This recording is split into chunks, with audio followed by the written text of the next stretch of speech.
Hello guys, Omni here. It's time to talk about the second film I saw today, and this is the big one, the big old chunky boy, Godzilla, King of the Monsters.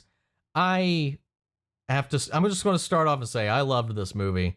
I had a great time, and as a Godzilla fan, I grew up on the series. I've watched every Godzilla film that there is, except for some of the more recent ones. I haven't seen Shin Godzilla. I haven't seen the anime that came out here in recent years either.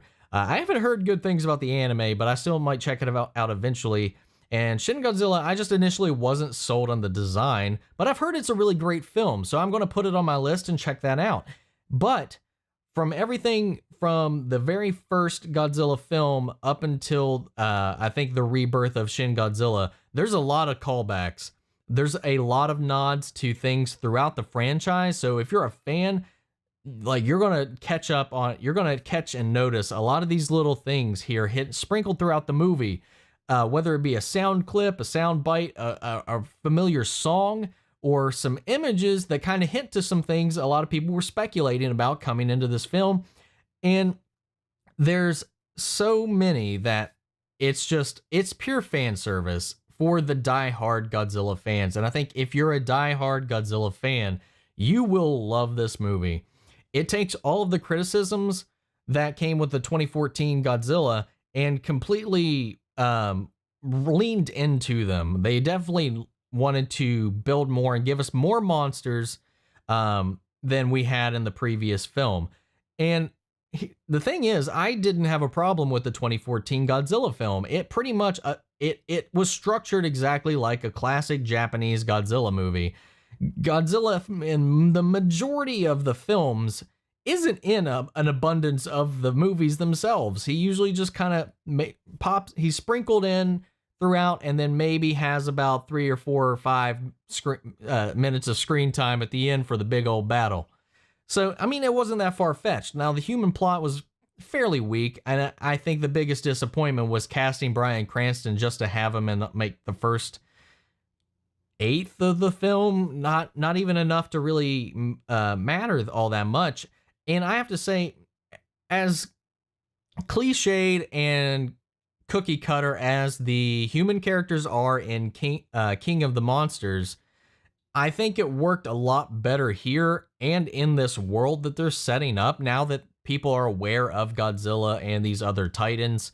I really felt more in line with this family than I did in the one in the original. However, it still feels like there is there's still despite them kind of overcompensating with the monsters, I don't feel like they really compensated as much as they were kind of letting on. The human element of this really, for me, really felt like it took up the majority of the film. But when the monsters are on screen, and there are multiple fights throughout this movie, and they are epic, they are crazy, they are awesome to watch, they are a visual treat. I think some of them are it's just a little too dark, but that's just for the CGI to benefit from that itself. But aside from that, it is a epic brawl throughout the movie. The human element is kind of this cliche take. Humans are a virus. We're destroying this planet. The Titans are here to correct that balance. And, as silly as that all sounds, it works for me. That sounds like a Godzilla plot. That sounds like something you would deal with in a Godzilla film, because they always have some kind of commentary on society, something going on today, or problems with humanity, the direction of humanity. It's always been a running theme in the Godzilla franchise. That's actually how it started. And despite that, and some of the characters make some really off decisions that I think are purely to keep the plot moving, it didn't bother me. I can see how it's going to bother somebody that is not initiated with this franchise or familiar with it. I can definitely see how that could be annoying, how that can be grating, but for me, loved it. Loved every second of it. Like I said, some characters do some stupid things, and I'm just like, okay, get the plot rolling. Just get us past this to the monsters. And, they do it. A lot of the characters I really did gravitate towards. Ken Watanabe gives a stellar performance in this, and he gets to do more than just say, let them fight in this, and that's awesome. A couple of callbacks too to like one of the classic characters as well. I loved this movie a lot. I don't think it's perfect. It is not a perfect film, and that's just objectively speaking. And even as a Godzilla fan, I don't give this a perfect score. I don't know that I can't think, at least off of the top of my head, a Godzilla film I would give a perfect rating to. I mean, they're all inherently flawed in some way. It's kind of the nature of the beast. There are Japanese B movies and B monster movies, but that's why we love them. We love that low quality cheese that comes with those films. We love the destruction. We love the monsters, the kaijus, and the suits. And this movie really banks on people loving all of that stuff. And that's why I think for general audiences, or like I said, non-Godzilla fans, this might be, you know, a fun popcorn flick, but I don't think they're really going to get the best out of it like someone like myself would be. And I just have to say, I'm extremely biased towards this film. So by the end of this, I'm going to give it 2 ratings. And I'm sure you'll understand why.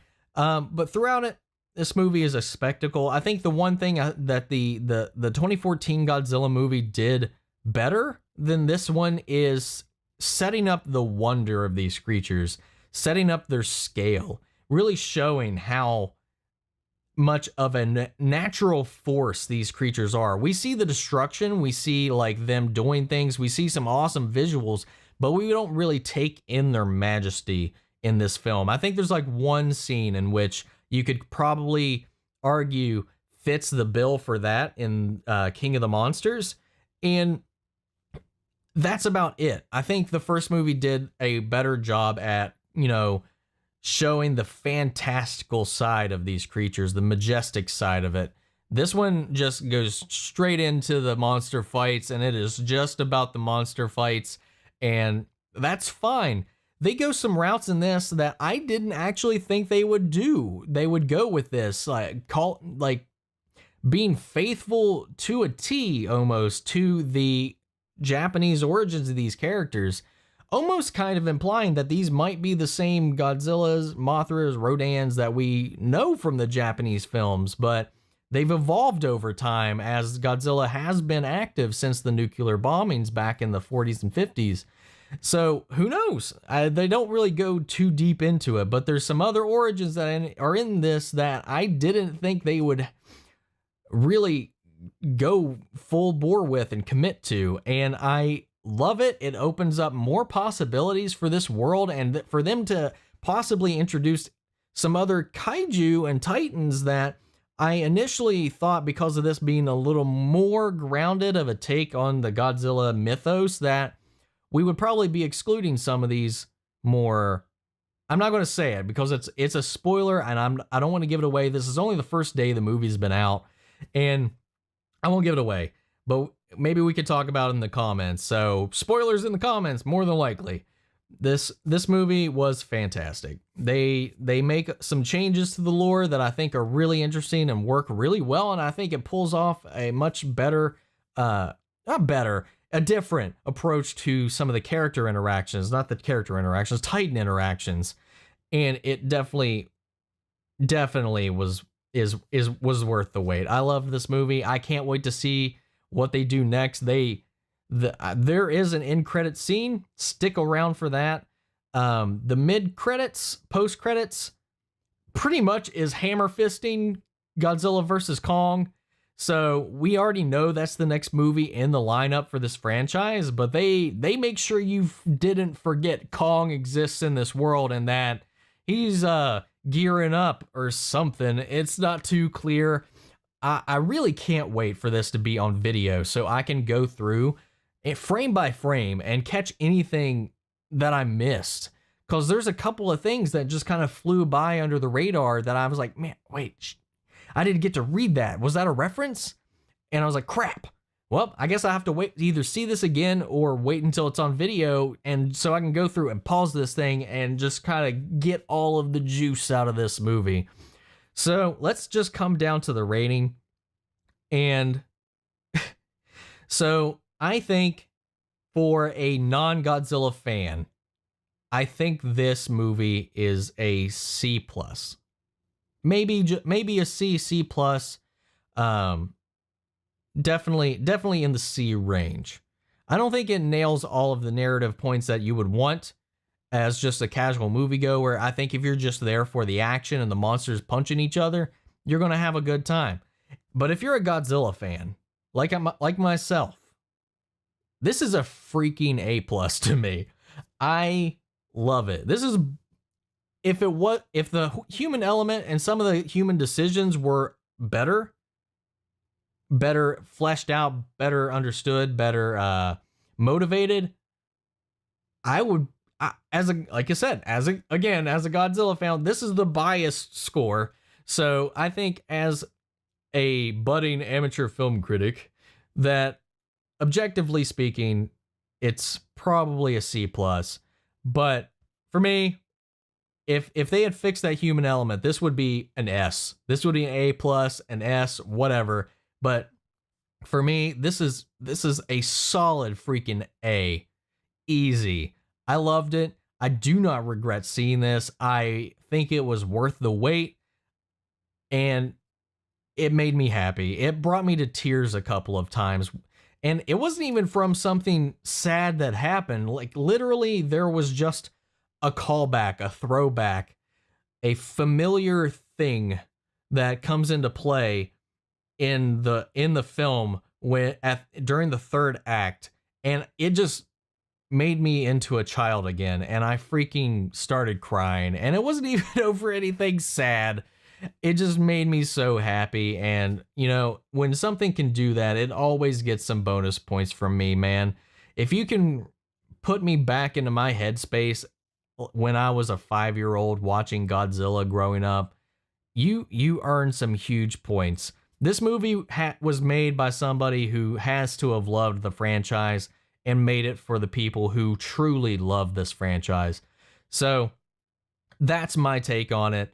Let me know what you guys think down in the comments. It's that time to pass it off to you guys. Have you seen the movie yet? Let me know in the comments below. I want to make a video now that I've seen the film. I'm going to make a video of kaiju that I want to see make an appearance down the road in the franchise.